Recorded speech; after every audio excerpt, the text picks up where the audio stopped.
Okay, the person asked this question because it was after Easter.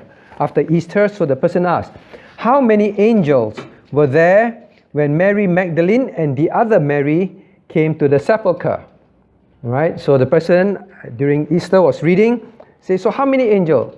Is it one or two? Is it one or two? Okay, shall we turn to Matthew chapter 28?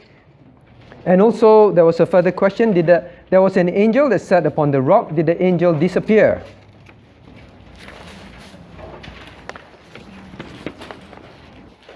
Okay, Matthew chapter... I'm sorry, can we turn to Mark chapter 16, please? Mark chapter 16. Who's there first? Mark chapter 16. All right. Can you read for us, Jesse? Mark chapter 16, verse 5. Mark 16, verse 5. And entering into the sepulchre, they saw a young man sitting on the right side, clothed in a long white garment. All right, so here was a situation where they came.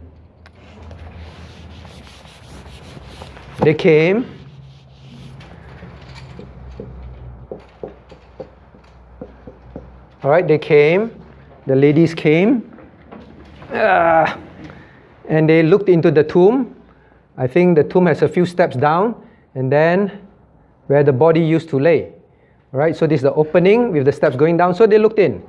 And in Mark's account, it says, saw a young man sitting on the right side. So I presume they look like that, assuming this is the right side. All right, saw a young man sitting on the right side. So that seems to be one. Now, let's turn to Luke chapter 24. Luke chapter 24. 16. Okay, who's at Mark? Okay. Chloe, can you read Luke chapter 24, verses 3 to 4 for us? And they entered in and found not the body of the Lord Jesus.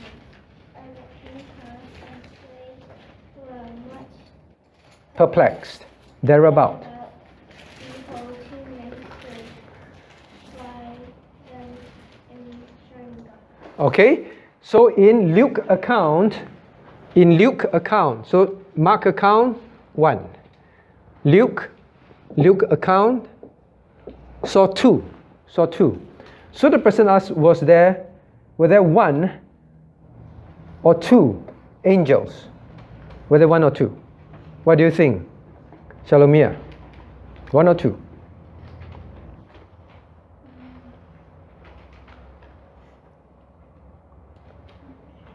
Not sure. Oh, so Elim is going like that.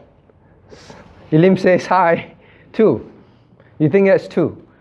Okay. Now let's turn to John chapter 20, verse 12. John chapter 20, verse 12.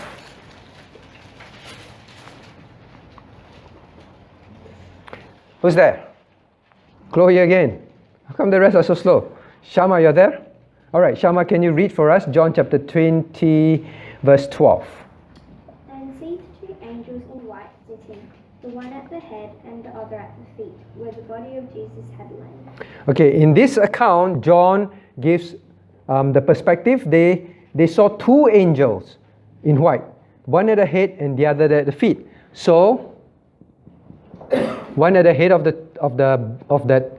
that place where the body will lay, the other at the feet. So, now in John and Luke 2. So, when we read the Gospels focus on different perspectives. Understand? Okay, gives us a fuller picture when we read it. Okay, so although Mark says one, Mark's account was focused on one particular angel on the right side. That's all. It does not mean there was no other angel. John gave us a fuller account where there was described 2 angels. Okay, so this is how the Gospels give us a full picture. Now you turn to so there were 2 angels. So for sure there are two angels, one on the right side, one on the left side. Then the person earlier also asked, where is it?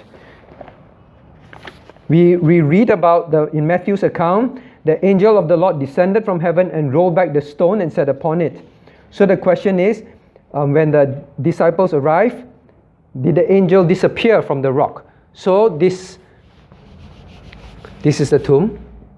Now in front there was a big rock, right? Big rock. So when they came, they said, oh, who is going to roll away the rock? But when they came, they realized that, or rather the Bible tells us that the rock was rolled away by an angel, and the angel sat on the rock. Correct? Okay? So the person asked, well, did the angel disappear?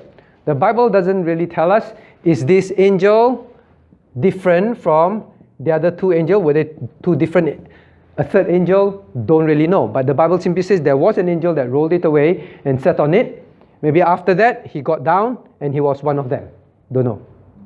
Okay? Just that's the account. Okay, that's the account. But what is important in this account, in all this, is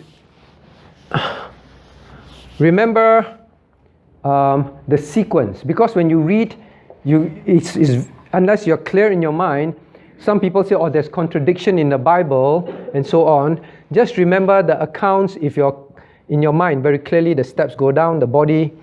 Now when the ladies came, Mary, the other Mary, and there's Mary Magdalene. Okay? Mary Magdalene. I draw her with the longest hair. Okay? Just to differentiate. Maybe she doesn't have the longest. But just remember, when you read the gospel accounts, they came together. Alright? They came together. When the other lady saw the stone rolled away, Mary Magdalene also saw the stone rolled away. But what happened is this. When you read the accounts, it will sound contradicting unless you read it carefully and you understand. This Mary Magdalene, the moment she saw the stone was rolled away, these two moved, but she ran back. Understand? She ran back and told the disciples.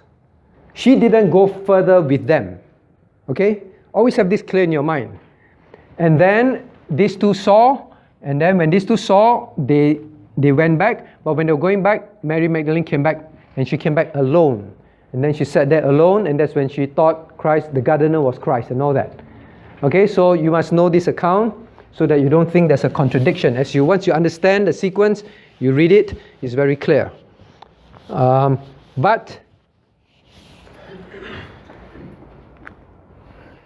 the ladies came to the tomb. Where were the men? The men didn't come. The ladies seems to have a great affection for the Lord. The guys, they seem to just huddle up, lock themselves in the room. Now, I'm not saying that men does not love the Lord as a result, but what I'm saying is, sometimes I always wonder, when it comes to Bible study, when it comes to things and all that, serving, how come always ladies?